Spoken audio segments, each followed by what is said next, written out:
C'est parti pour les petits pronostics de ce week-end, 15e journée du championnat de Ligue 1, et c'est l'occasion vraiment de creuser les écarts.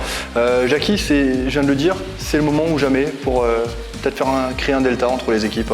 Ouais, il y a plusieurs équipes du bas de tableau qui vont être confrontées à des matchs difficiles, comme Metz, un Nîmes-Metz notamment, qui risque de mettre un peu en danger celui qui va perdre. Et voilà, je pense qu'il va y avoir des bons points à prendre cette soirée. Alors moi j'ai fait une petite sélection de 3 matchs, Jackie, vous allez me donner l'autre dans quelques instants. J'ai mis Lille vainqueur à domicile face à Dijon. Dijon qui reste sur une victoire à domicile mais qui a toujours autant de mal à voyager. Nîmes, vous venez d'en parler, Nîmes à domicile face au FC Metz qui est aussi en grande difficulté malgré le résultat, le nul acquis le week-end dernier. Et puis Nantes à domicile qui reçoit Toulouse. Toulouse, des hommes de Antoine Comboiré qui sont en très grande difficulté. Alors c'est des paris qui paraissent un petit peu simples sur le papier, mais c'est un petit peu la tendance quand même. Ouais, mais le classement montre que bien malin celui qui trouve plusieurs résultats, parce qu'un classement aussi serré, on va le répéter à chaque journée, mais c'est pratiquement du jamais vu. Donc moi je pense que Nîmes va battre Metz aussi sur un score assez serré, 2-1 je pense, parce que les Nîmois, si jamais ça se passait très mal de leur côté, seraient en grave difficulté. Je pense qu'il y a un Rennes-Saint-Etienne intéressant, avec un Rennes qui est mal aussi, même s'ils ont un match en moins, mais qui peuvent plus se permettre de perdre à domicile contre Saint-Etienne. Et là, je mettrais un petit 2-2 quand même, parce que Saint-Etienne, même s'ils m'ont pas donné raison le dernier pari, je pense qu'ils vont revenir. Et puis une grosse surprise, je pense, Monaco, qui a un potentiel offensif très intéressant, à condition que tous leurs joueurs soient présents. Je les vois bien battre le PSG. Alors voilà, du côté de Jackie Duguay-Pérou, on prend des risques parce que Saint-Etienne, Rennes-Saint-Etienne et là je joue plus la cote, et Monaco quand même si c'est pas encore tout à fait ça, ils sont pas encore très bien.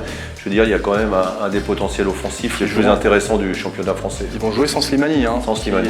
Suspendu, expulsé. Un handicap, mais on continue quand même. Du côté du Racing Club de Strasbourg, on reste sur 2 très belles victoires. Alors certes, face à des concurrents directs, mais on le répétait suffisamment de fois que c'était les matchs qu'il ne fallait pas perdre. Ce week-end, c'est l'Olympique Lyonnais qui se déplace au stade de la Méno. Le stade sera guichet fermé. Moi j'ai mis une petite pièce sur le 3-2 en faveur du Racing Club de Strasbourg, comme il y a 2 ans. On note aussi qu'il y a pas mal d'absents du côté lyonnais, qui viennent de perdre aussi en Ligue des Champions, qui sont en situation un petit peu délicate. Victorieux laborieusement face à Nice, Strasbourg peut refaire l'exploit. Absolument, puis quand on voit la position de Lyon qui est juste devant, un point devant Strasbourg, avec le deuxième budget du championnat, qui a déjà perdu 5 matchs de championnat. Donc moi je vois aussi, suite aux prestations, pas seulement les victoires, mais aux dernières prestations de Strasbourg, je vois Strasbourg s'imposer sur un petit score de 2-1.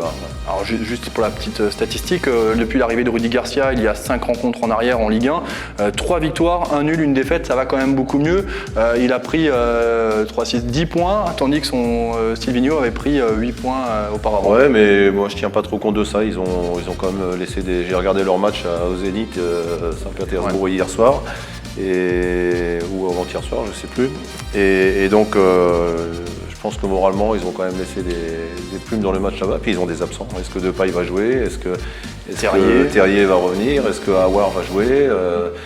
Ça fait quand même beaucoup d'incertitudes pour eux. En effet, merci beaucoup Jackie d'avoir été avec nous. C'était les petits pronostics pour Winamax.